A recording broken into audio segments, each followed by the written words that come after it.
G'day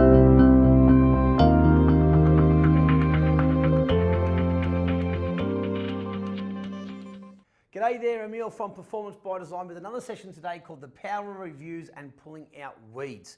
One of the interesting things we see inside of professional sport that's quite different to the corporate realm is the amount of reviews, the amount of reviewing of how are we performing so the next time we are better. It is absolutely constant, day to day, week to week.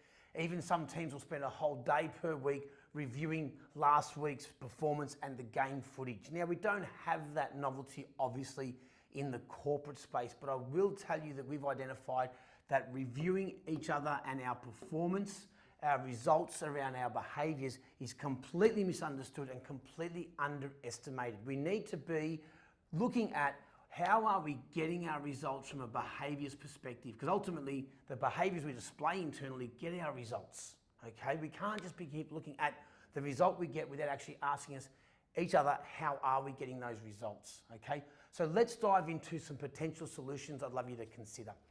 It all comes down to scheduling and structure, okay? And a simple structure that we'd like to share with you is after projects, putting it into the calendar, right? You've got to log it into the calendar so it becomes real, and having a simple structure around asking the team from the end of that project or whatever it might have been, what worked well or what's working in the project, and secondly, what can we do better or what can we improve on while we're in the middle of the project? Like you can flip that around in the past tense and so forth. But just a simple structure to go what's working and what can we do better. And you'll find by doing that and allowing the team to reflect and connect on those simple questions, you'll start to gather patterns in their communication. These patterns are what we're looking for. And this is what we call weeds. This is the metaphor for the weed. What are we all saying that's working, maybe do more of, and what are we actually all saying inside of the team that's not working, but we actually haven't had the space, time, and safety to actually reveal that information, okay? Once you do that, then you've now identified what the weed is so you can create a plan to pull it out.